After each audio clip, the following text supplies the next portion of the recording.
All right. Well, we are picking up from in Sri Sarada Devi and Her Divine Play, a book put together by Swami Chaitanananda in St. Louis. And last week we were reading some beautiful things. Oh, here's Sri. We were reading some beautiful things about the Holy Mother and the way that just her open heart.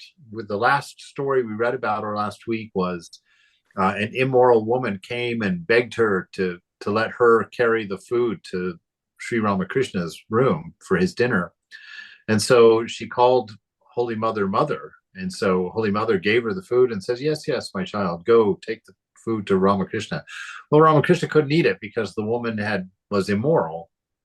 And so when Sri Sharda came later on, he scolded her and about here the master still could not touch the food. At her repeated request, he said, "Please promise not to allow that woman to carry my food again." And this is the beautiful part. I'm just recounting it because it's inspiring to me.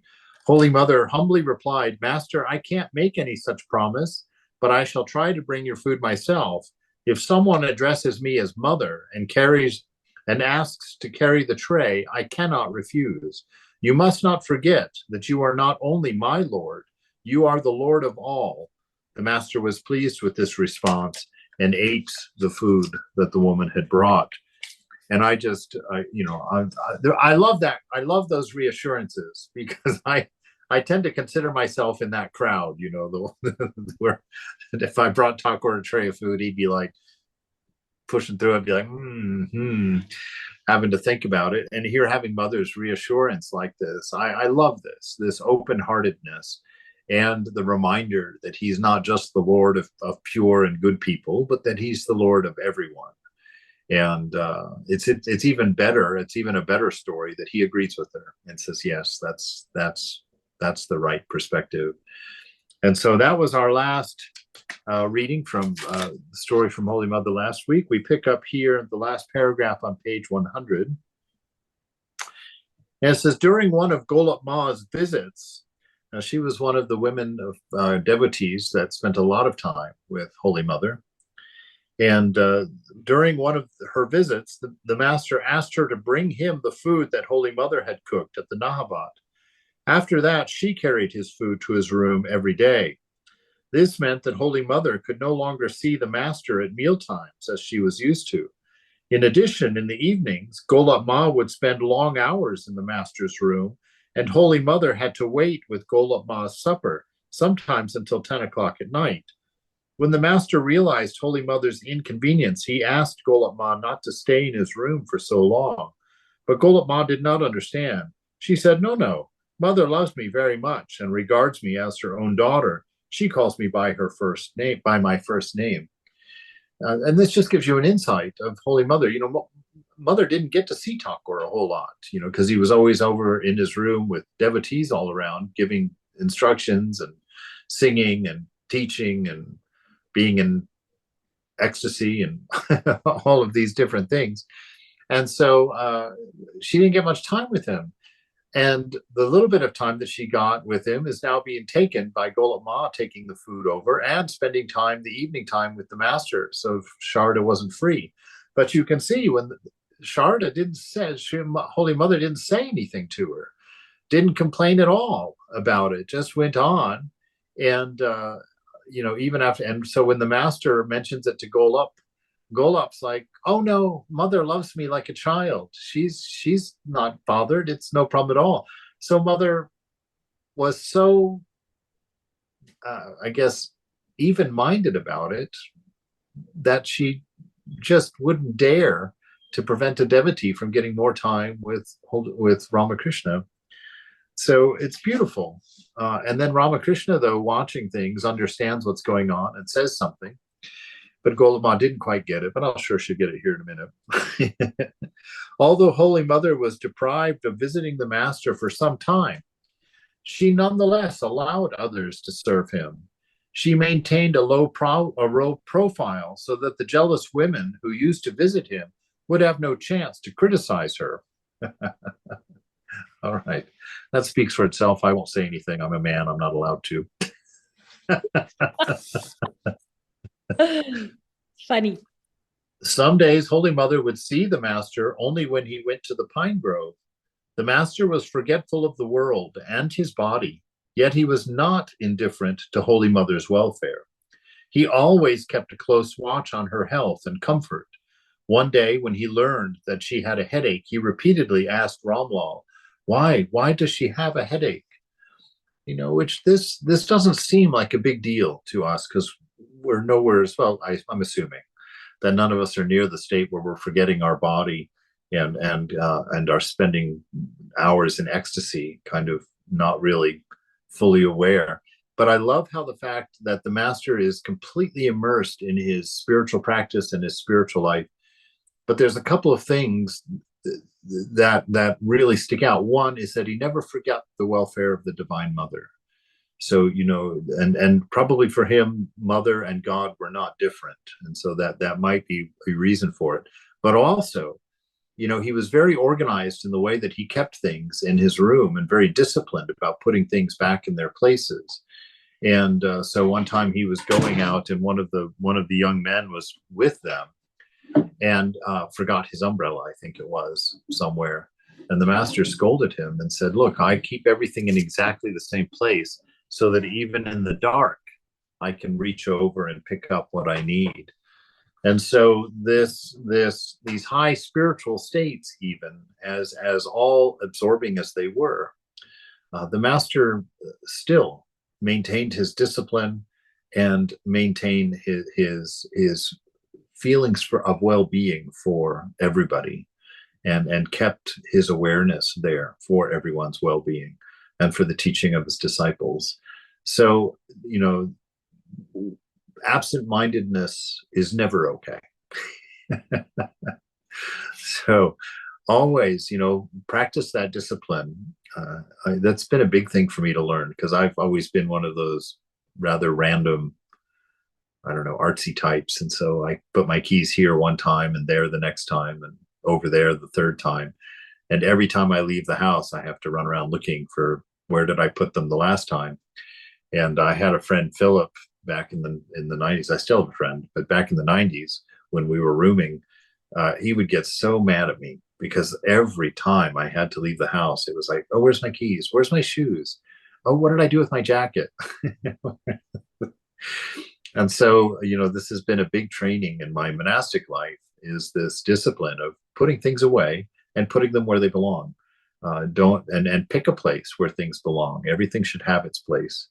And it helps, if your outside world isn't organized, your inner world's not going to be organized either, because it's your inner world that manifests your outer world. So your outer space should always be well organized, well disciplined. Your habits should be disciplined, and crisp around the edges. And it's good to have a good dose of grace in there too. It's not like we should all become zip robots, but at the same time, we want to be responsible and be mature and have that disciplined mind, because there's no other way to bring it to that one pointedness, to that silence where the voice of the divine can be heard. And so these outer practices allow for our inner development. So yes, it's not important where your keys go in and of itself, but the practice of knowing where your keys are and where they're kept is very helpful for calming the mind and giving you discipline and the ability to focus on things. So we see that here in the master, that even though he is in ecstasy and forgetting his own body, forgetting his own mind, transcending his own mind, that even in that state, his concern for the mother is in his field of view, and his discipline is still fully functional in the way that he lives. So he's concerned about her having a headache, and he's wanting to know if she's sick or if something's wrong, or why does she have one. The master kept a watchful eye over the young men who would one day be his monastic disciples. He gave them spiritual instructions and would send them to different areas in the temple garden at night to practice meditation. He generally kept Baburam and Rakal near him. He even told the Holy Mother how many pieces of chapati, or unleavened bread, that should be given to each of the disciples. Rakal had 6, Latu had 5, and 4 each for Senior Gopal and Baburam. Even though Baburam was supposed to have 4, Holy Mother would give him 6. When the master came to know it, this is wonderful. When the master came to know it, he immediately went to the Nahabat where Mother was staying, went to the Nahabat and complained that her indiscreet affection might hinder Baburam's spiritual development. Holy Mother firmly replies, I love this. Why are you so worried because he had 2 extra chapatis? I shall look after his future. Please don't make an issue about his food. The master understood that Holy Mother was exercising her motherly prerogative. Excuse me. Was exercising her motherly prerogative toward her children. He backed off immediately. So she's the divine mother. She shows him respect, and she has no ego. So she will lay out in front of him all, with no problem in humility. But when it comes to her domain as the divine mother, taking care of her children, she wouldn't take that. She wouldn't let Thakur interfere with her duty and with her view of how to take care of her children. And you happen to be one of them.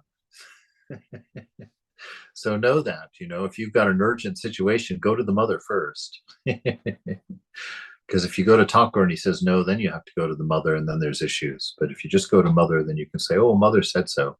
And Thakur will just leave it at that for you. So go to Ma.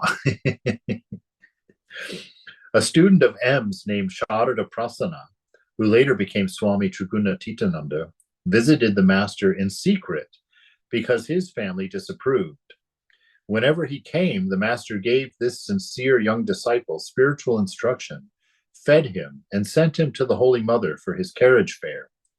As soon as Holy Mother heard that Sarada had come, she would put 1 anna for the carriage fare on the porch of the Nahabat so that he would not have to ask for the money. See, even that sensitivity, not even putting him in the discomfort of having to ask for money. She puts it out there so it's right there for him. You see how she watches over us, knowing our inner thoughts and our inner needs, that she'll, put things within our reach, even without us having to ask for it, just to save us the feeling of embarrassment if we're not really embarrassed, but to even save us the feeling of embarrassment. And these are beautiful things to keep in the mind, because they'll affect how you pray. They'll affect your faith in the divine. And this is how we know of that intimacy, even though we may not be experiencing it. We may, but we may not be experiencing it. But it's important to know that it is there. Even if we are not feeling the intimacy of the divine is always prominent. Mother never lets us out of her mind's eye, out of her attention. And so these things, these little things, as small as they are, as sentimental as they might seem, and sweet as they might seem, they are deep and profound truths, and point to a deep and profound truth of a relationship, an immortal relationship, an eternal relationship that we have with the divine, that has always been ours and will always be ours. And we have never left it. That is what our realization will be, is that we have never left a relationship with our divine beloved, and that relationship is a bond and a closeness that has been unchanging through the illusion of time. And, these are our hints in time about the nature of that relationship, about the level of concern, the level of love, the level of attention that the divine is involved in bringing us home, in helping us find our inner peace by understanding our nature and coming to the realization of what has always been true. So, Swamiji, who put the coin on Nahabat in this case? Holy Mother. Yeah.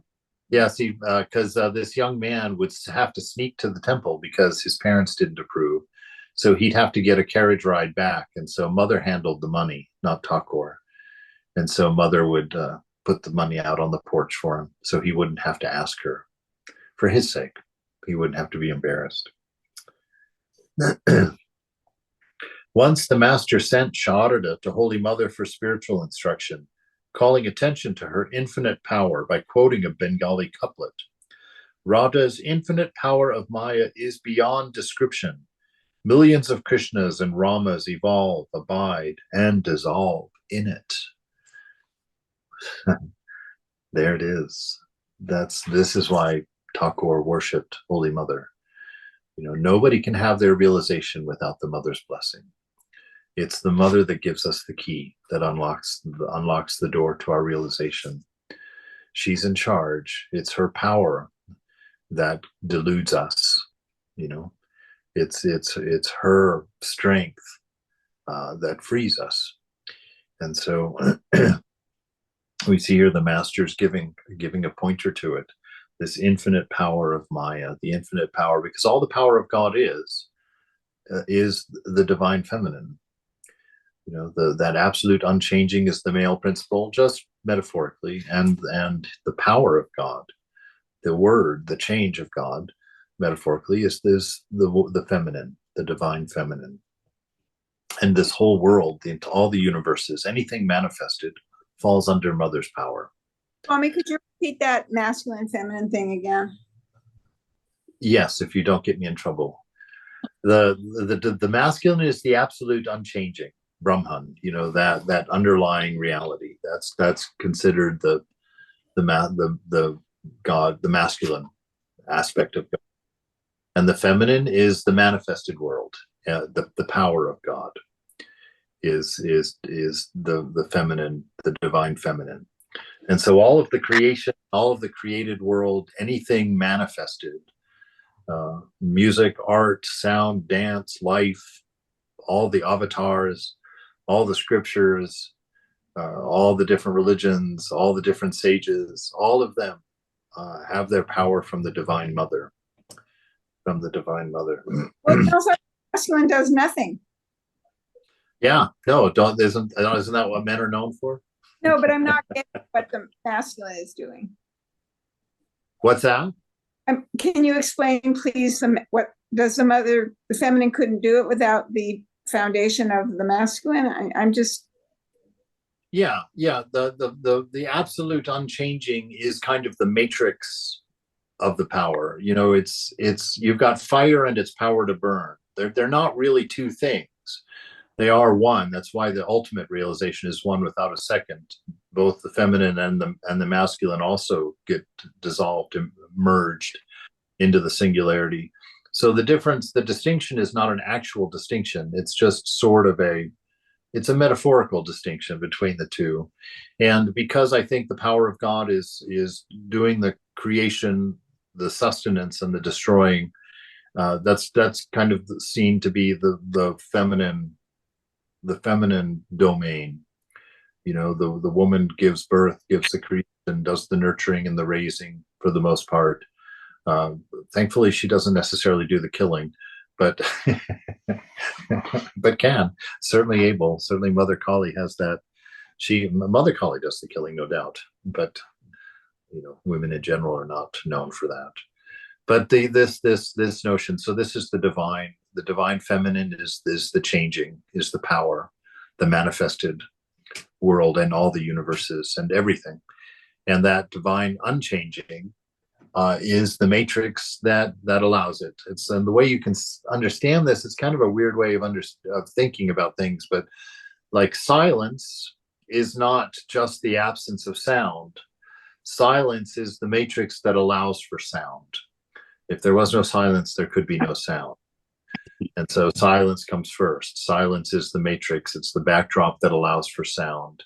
And the same thing with the manifest world, the unmanifest, that which cannot be seen, tasted, touched, heard, or smelled. That is the matrix of space. Space you could use too. Space emptiness allows for objects. If you didn't have emptiness, you'd have nowhere to put your objects. If there's nothing, you can't put something into nothing. There's no framework to contain within nothing. And so this unchanging absolute is kind of that it's probably just a way of thinking about it, actually. If we actually were told how it all worked, our heads would probably just fall off anyway. But this is how the scriptures have described it for our feeble selves. Does that make sense? Did I go far enough? No, it doesn't make any sense, but that's okay. But Swamiji, you said that incarnations are part of manifestation of Shakti, but I thought that incarnations would be Purusha or Brahman. No, you can't see Brahman. You can see an incarnation. If you can see it, then it's part of Mother's domain. If your senses can perceive it, it's in Mother's domain. Yeah. No, Mother, yeah, absolutely. That part about the fire and the power to burn, it would be like electricity and the light. Sure. They're one, but two, but they're one. Yeah, it's like, well, the other one the master uses is milk and its whiteness. Yeah. You can't think of milk without its whiteness, you know. And so this, it's just that idea. It's this thing that our minds discern as two. Oh, goodness gracious, how did that happen? That's beautiful.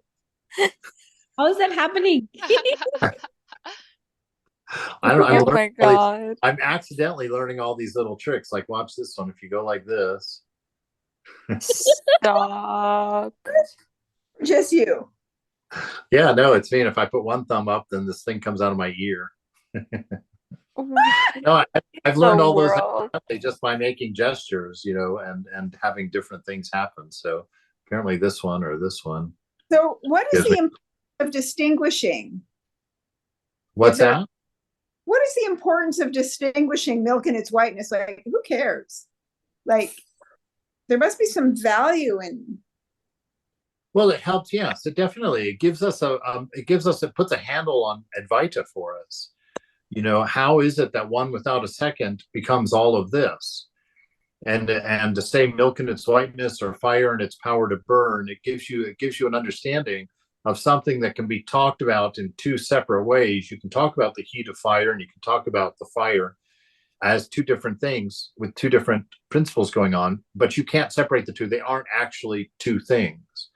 And so it's giving us a hint to the nature of the universe, that the nature of this universe is, yes, we can talk about people and we can talk about planets and universes and this, that, and the other, but God is the matrix within which all of this is contained. And you can't separate the manifested world from the unmanifested divine. They are not two different things. They cannot be shown independently. Well, okay, that's helpful. As soon as I say that, I'm sure that God can show himself independently from his power. What that would look like, we have no idea, because if we saw it, it would be power. Anyway, a moot point.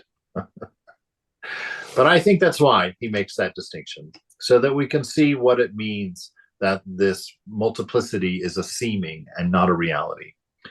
And that without the divine, all of this disappears. And actually, we have an assumed shared universe, but that's kind of an assumption on our part. We all carry our own universe and experience our own universe within. And so when you disappear, when your I disappears, your universe disappears. You know, when that you, which is the battery for all action that you create, that's the same principle divided in you. You also have an absolute unchanging aspect of yourself, and that's what we're trying to find, what we're trying to understand the nature of, and trying to come to that place, to touch that divine unchanging, to recognize that divine unchanging. And then through that, we're freed. We're freed by taking on the role of witness. The mind falls silent, and we're free of the stories. And Mother releases us from the power of Maya, and allows that union to happen. So that lies. Mother holds the keys to that door. So, all right. So Radha's infinite power of Maya is beyond description. Millions of Krishnas and Ramas evolve, abide, and dissolve in it.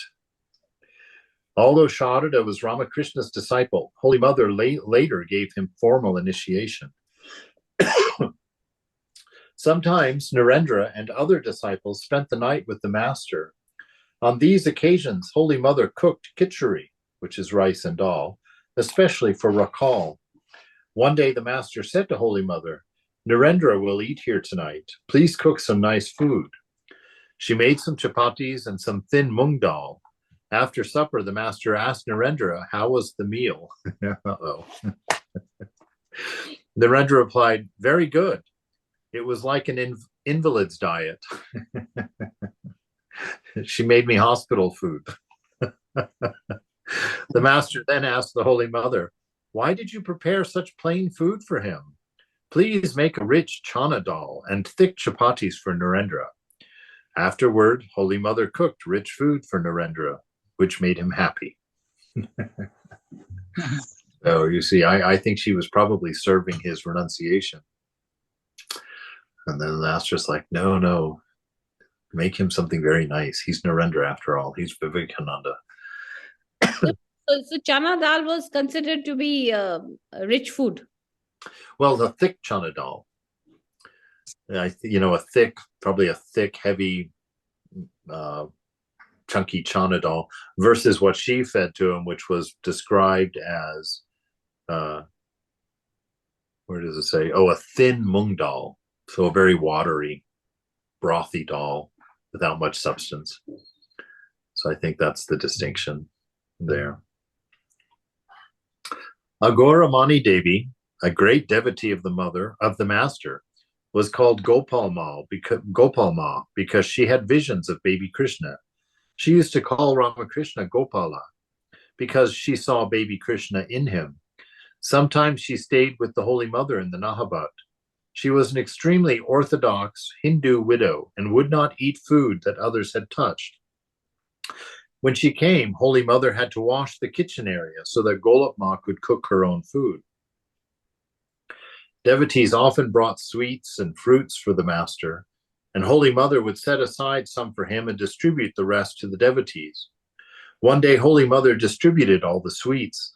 Golap Ma told her, "My daughter-in-law, you have given away everything and did not keep anything for my Gopala," for Ramakrishna. Holy Mother was embarrassed. Luckily, Nistarini Devi came from Calcutta with a basket of sandesh and saved the situation. Accidental? I doubt it. You've got the Divine Mother in charge of all of the manifested world. She's run out of sweets and somebody shows up with a basket of sweets. I think that was her plan. No rules or laws can bind a mother's heart. Holy Mother continued to give away things as usual. One day the master expressed his disapproval, asking her, "How can you successfully run a household if you give away things like this?" Holy Mother said, "All right," and abruptly left the room. Greatly distressed, Ramakrishna said to Ramlal, "Go at once and placate your aunt. If she gets angry, then all my spirituality will come to nothing." Wow. So he understands the nature of the Divine Mother.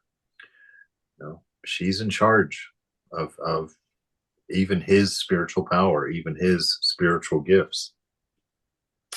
Sometimes so many devotees came to Dakshineshwar that there was not enough food to stock to feed them all. Holy Mother had some difficulty cooking for large groups of people. One day she asked Senior Gopal to buy a large quantity of vegetables from the market. When the master saw this, he asked the Holy Mother, Why did you ask for so many vegetables?" "I have to feed many people," she replied. The master objected. "The temple authorities are supposed to supply the groceries. It is not good to spend so much money. Moreover, if you cook for long hours, you will get sick from the heat. You will not have to cook so many dishes anymore. I shall not eat them." The master did not eat any of the dishes that she made with those vegetables. Holy Mother wept bitterly. And Ramakrishna consoled her. Look, I admonished you because you suffer when you cook so many dishes over that fire twice a day. I have decided that I will not ask you to cook particular dishes anymore. I shall eat what chance may bring. If you have any desire to cook something for me, please do. Don't ask me about it. You know, you see how tender they are with each other. You know, how badly Mother wanted to cook. She wasn't relieved at all that she didn't have to do all that work for him or the devotees. That was her service. That was her manifestation of love for him. And then, you know, when he saw how she felt about that, then he said, oh, but see, it was because I didn't want you to have to do all that cooking with a fire in your small room twice a day. You know, he understood the effort and the discomfort that was. If you've been to Calcutta and you feel how hot and muggy it is there, you think about that small room that she was in. Remember, it's only 6 feet across, and she's starting a fire and cooking in there. Can you imagine how hot that room got? And to do that twice a day would not give it the opportunity to cool down, you know, and to air out. So the master, again, paying a lot of attention toward the mother, and the mother then equally paying as much attention in her manifesting her love and her concern for the master. You see why they got married. They were trying to teach us what a good marriage looks like, where both people are utterly devoted to the other and looking out for the needs of the other. You know, and that this is the way that marriage, that good marriages, good relationships, not just marriages, good relationships happen this way. And Thakur is trying to teach us all to be this way in the world. You know, in a sense, we as devotees, we as even the monks, in a sense, we're married to the world. Everybody is our partner, you know, and Mother is everybody is her child. And so she's a householder. So this is a lesson, you know, that for the monks, the whole world is family, and for the householder also, the whole world is family. And so our love and service toward the world should be as focused and as attentive as how the Master and Holy Mother are treating and thinking of each other and holding to their ideal. You know, neither of them are pulling the other from the ideal. They're pushing each other higher, inspiring each other higher. Swamiji, it's so difficult to even remotely think that in that small place that she lived, she could cook for so many people. Ma. No, yeah, not only cook there, but have guests that were staying there, have all that food stored there, all of her pots and pans stored there, you know, her drinking water stored there, all of her personal items, which were pretty few, but nonetheless, and she had these buckets of, Elizabeth is reminding me about the fish that she kept in pots hanging from the ceiling, you know, so there was fresh fish to cook, you know. Yeah, no, it is amazing. It's amazing. Or was it to tell us that how we should live this simply, you know? It's like, well, not necessarily. Of course, Mother living simply is a big advantage to spiritual life, most definitely. But I think more so is Mother never complained one way or the other. You know, she was content. And I think that's a very hard lesson for us to understand, because we see nothing but, oh, that's so unjust. Oh, that was so mean. Oh, that's so cruel. How could they do this, that, or the other to Holy Mother like that? That wasn't the point.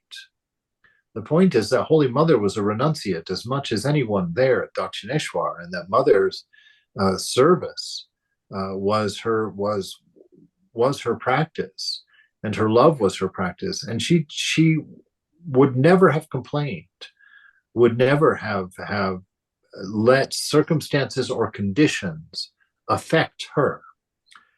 You know, she knows that she knows herself. Obviously, she's a Divine Mother, but what that means is that she knows that body-mind has nothing to do with her. So the discomfort of the body was not discomfort of the mother. You know, the discomfort of the mind was not the discomfort of the mother. She knew herself to be beyond that those were not things that could touch her, that could affect her. And so she refused to be affected by them. She took them in stride. She did what she needed to do. In each moment, she made gold out of what was available. And Swami, yeah, I see Gita's point. 6 by 6 is a closet. yes. It feels like someone made a error. Like I'm 5'1", so 1 foot bigger, taller. It seems like I don't know, there's like physics is involved or something. Yeah, well, I mean, a trip to India helps solve that because you'll see a family of 5 living in a 6 by 6 room. I mean, it's like it's a very different. We are quite, quite spoiled here in the West. Because we got. It's not even hygienic, Swamiji, to cook, and they didn't have like standing. They were cooking on the floor. It was down. Yeah, it's India though. When when the brahmacharis, when I was with the brahmacharis cutting all the vegetables, we had probably almost 100 brahmacharis cutting all the vegetables for the lunch that they do every morning, and that's all done on a just an open cement floor. All the brahmacharis are sitting on the floor. They're sitting on those knives that you actually sit under. You sit on the handle, and the knife sticks up in front of you, and you push the vegetables against them. We don't have anything like that on this side of the ocean, but they have these knives that stick up from a board. You sit on the board, you sit cross-legged on the board, and the knife sticks up in front of your ankles, and you push vegetables against them to cut them on that thing. And then all the cut vegetables and everything just go right back onto the floor. That's just the way it is. So yeah, it's a different world with different standards. So it's not like the devotees that are coming to visit Mother live in these McMansions out in suburbia like they do here. Spaces are much smaller, and privacy is not as easily available as it is here. When I was in the PPTC, sorry, Swamiji, go ahead. As I was saying, when I was in the PPT, the Pre-Probationers Training Center, when I first joined the monastery, there were 6 brahmacharis in one room. 6 beds with 6 desks with 6 stools in a single room, and you had. When I arrived, they took my suitcase, they took my passport, they took my money all away from me, and it went into a storage room, and I didn't see it again until I left. And for those 6 weeks that I was there, I had 2 chuddars, 2 kurtas, and 2 dhotis, and a pair of chappals, and that was all we had. And we all slept in very tight quarters. We ate in tight quarters. We did everything in tight quarters. But there was nobody was bothered by it. Even I managed to not be bothered by it, because the other monks were so friendly and so sweet to me. It was such a delightful time spending time with them there. But yeah, India is just very different. People there do not need the space that we need, that we think we need. Let's put it that way. In India, it was always quite interesting to me that at times when I was terribly uncomfortable, sitting in a train car where there were technically only 6 seats, but there were, 25 people sitting in there. You're packed, you're crammed in there. I remember Philip and I rented a taxi for 10 days to drive us around the Himalayas out by Almora and that whole area there, Almora, Mayavati, and Shyamlatal. And so Philip and I were the only 2 in the taxi, and we were driving through some woods on the way up to Gangotri, and there were 6 guys standing on the side of the road. Their taxi had broken down and they were stuck there. And so, you have to remember, these days I was a spoiled yuppie, So even with Philip in the cab, I thought that was enough, And so when these people needed a ride, we told our cab driver, okay, we can take 2 of them. Well, as soon as they opened the door, of course, all 6 of them piled in. And, the ambassador cars they're not as wide as a normal car. So I was literally pressed up against the window with my cheek like that. And I was in the worst mood.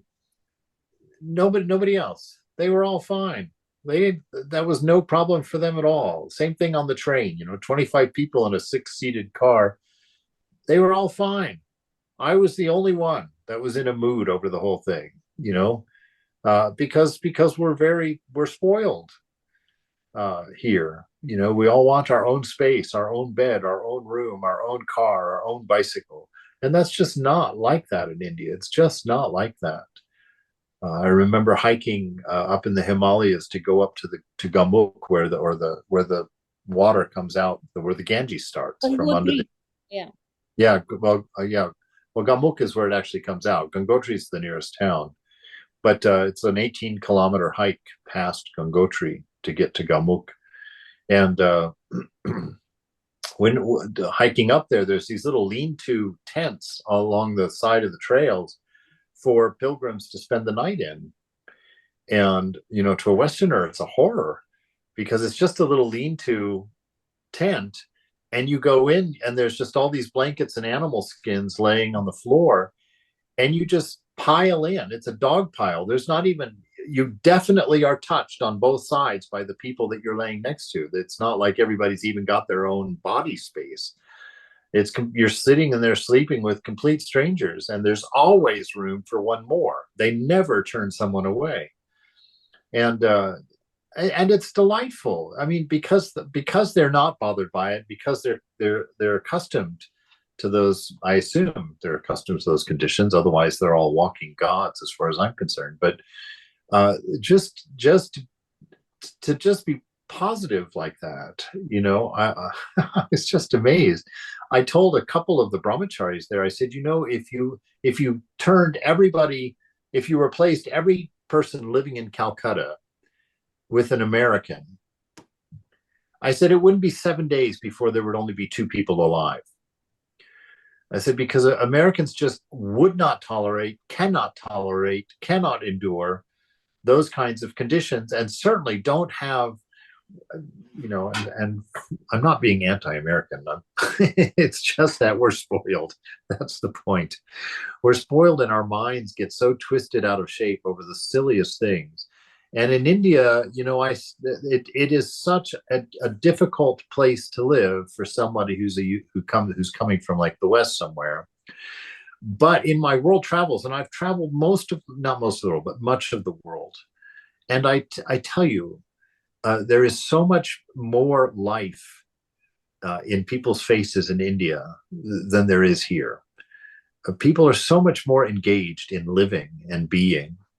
And I saw so many more just open smiles on when you're out and about. People are smiling, people are engaged, people are living.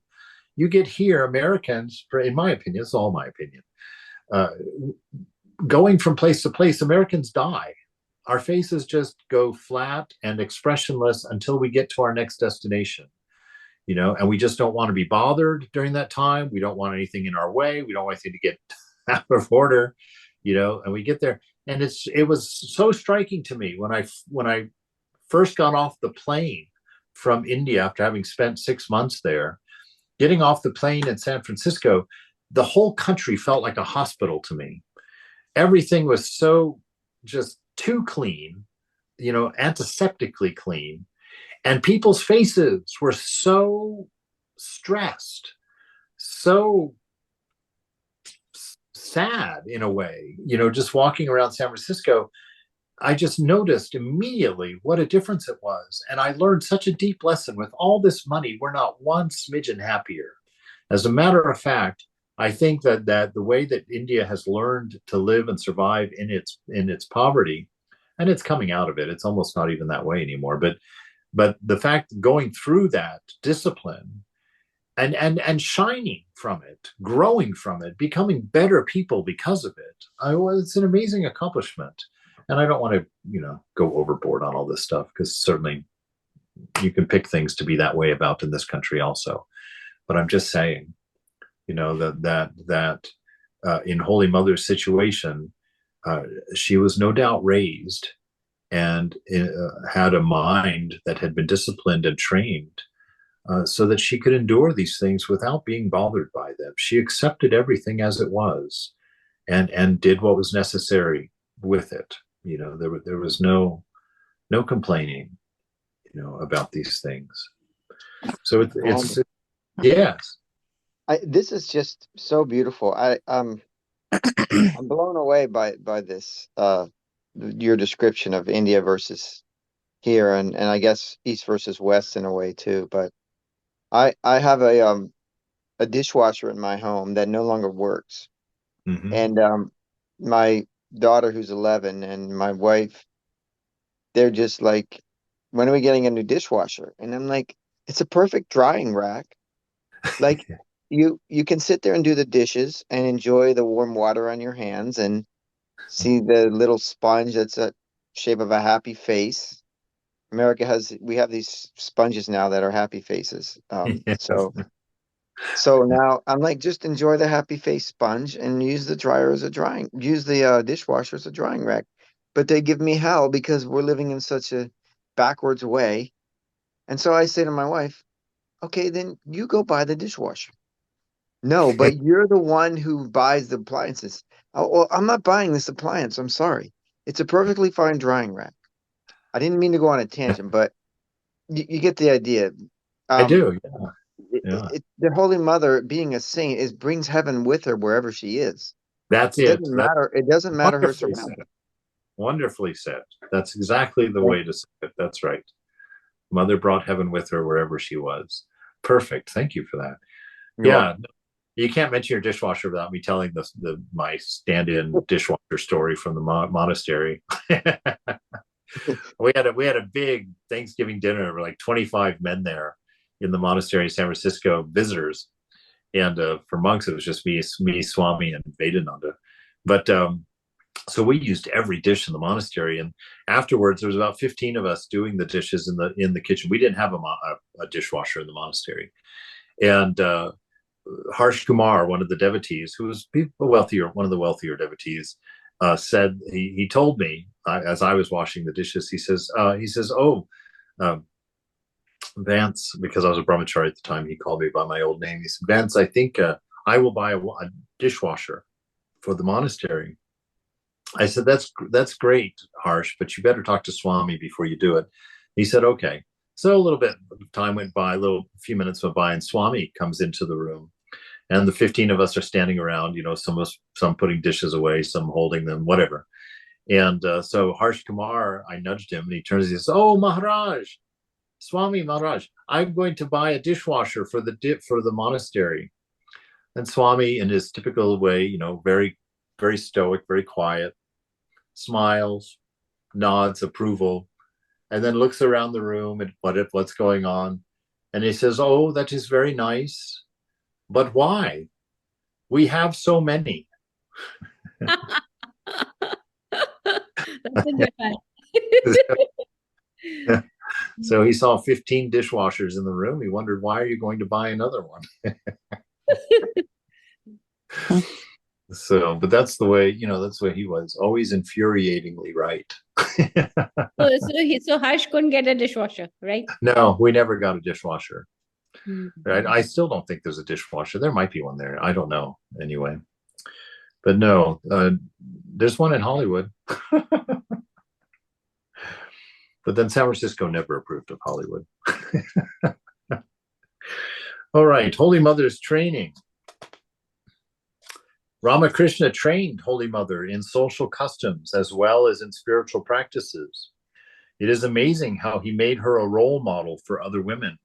He used to say women must be active. They should not sit idle, otherwise useless and injurious thoughts will fill their minds. And that's everybody. He's teaching Holy Mother here, so he's talking about women. But I guarantee you that this is true for everyone. Idleness is one of the most dangerous things to spiritual life. I'll say that right up, because those old samskaras and those old thoughts that are just kind of idling gently in the back, not causing any trouble. When the mind is idle, they come to the front, and one thing kind of leads to the next, and the next thing you find, you're outside of your ideal. And so idleness is not a good idea. It's not a good idea to see it as a reward or as a good thing for yourself. Don't try not to spend time doing nothing. Try to keep the mind, busy with something, whether it's japam or duties, or if you want to write songs of devotion, or if you want to sing songs of devotion, do something. Keep the mind occupied, so that it doesn't misbehave, doesn't get the opportunity. I kind of want to butt in on this because I Okay. do think that this point is very perceptive when it comes to women specifically. And I don't think that this point could be read in a regressive way when held up to the fact that women are often socialized to bear a lot of responsibility. And when we're left to stew in what we think we need to do and what we haven't done, and what we have to manage tomorrow and what we did yesterday, and we're sitting idle and thinking about all the things that we have to cross off on the to-do list and all the social faux pas we did yesterday. Like, I feel like this point is really pertinent to the way women are socialized, at least in our society now, with all like the multiple things that kind of tug at women's minds and the way we have to present ourselves. Like, this is actually a really insightful point. I don't want to jump the shark and say like, oh, this is such a beautiful feminist thought or something, but it kind of is really insightful in a very subtle way when you think about the Awesome. way women are socialized. People who are assigned female at birth are given kind of these different models to fit into. And when we're sitting by ourselves and ruminating over the ways we don't fit into the models, those thoughts can really injure us. I don't know, just my 2 cents. No, wonderful. I am so deeply appreciative of your willingness to speak up and to say things that are helpful to me. Thank you. Yeah, Yes. no, that's a wonderful, wonderful point. Isn't there a saying like idle hands are the devil's workshop, or there's some saying? An idle mind, yeah, it's a workshop. Yeah. Yeah, no, there are. And Jesus also talks about that. He says, always keep the mind busy. He says, if a demon finds an empty mind, he'll move in and bring his friends with him. And So, I'll butt in one more time. I will yeah. say that oftentimes these elevated people like Ramakrishna and his direct disciples are way more insightful of the female condition than we give them the benefit of the doubt of being. I remember reading this one piece by Gayatri. Oh my gosh, is her name Gayatri Spivak, who's very popular feminist author. And her family was also embedded in the Ramakrishna tradition. Her Mhm. mom was a disciple of Swami Shivananda, and she said that he had spoken these words to her after her initiation and said something like, you don't need to have set times for japa. Whenever you go out to relieve yourself, that is like you have to go outside and take a break to use the bathroom, you Mhm. utter Thakur's name and that's your liberation. Oh, And she wow. said it was the most insightful thing she'd ever heard regarding the performance of women's duties in that time. Like, she was like, how could this monk have this kind of insight to what a woman's world was like?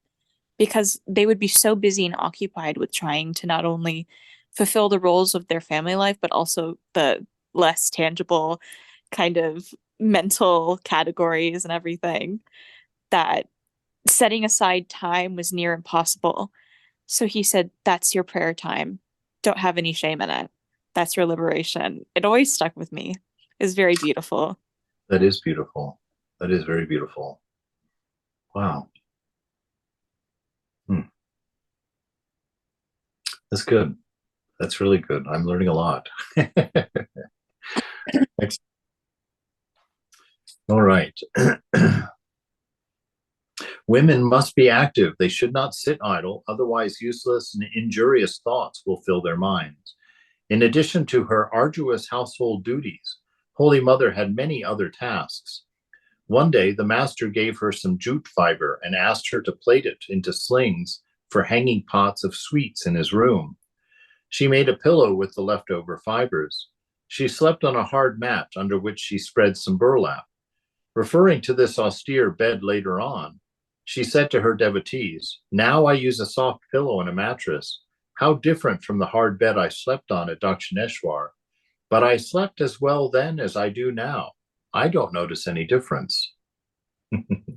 That's perfect renunciation, because Vivekananda, it was, that this is the definition of true renunciation.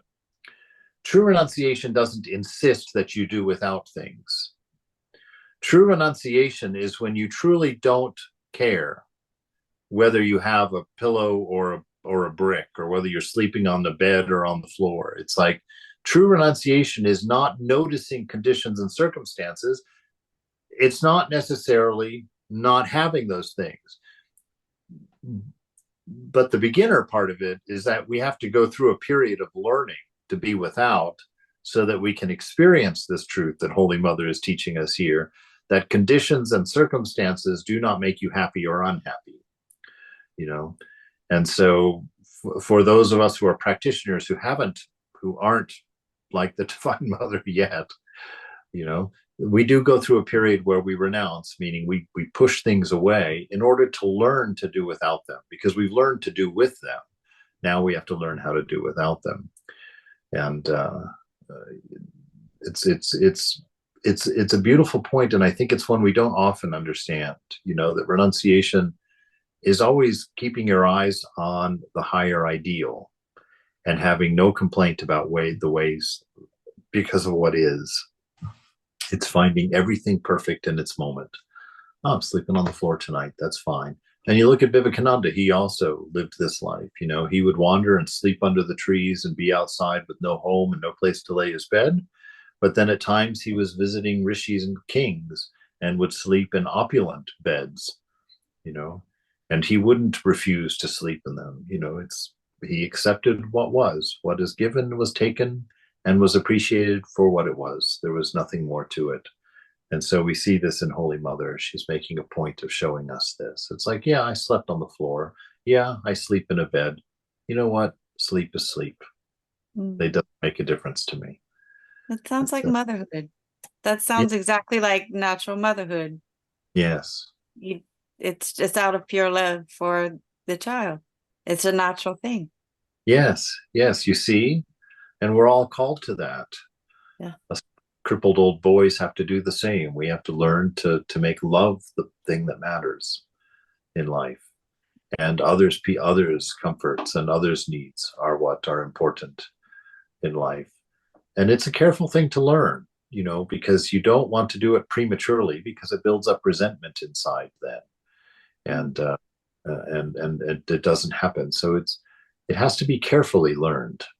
We can't pretend to be farther along than we are, but we should always be focused on love and the expression of love and the concerns of love, and not the concerns of body and mind.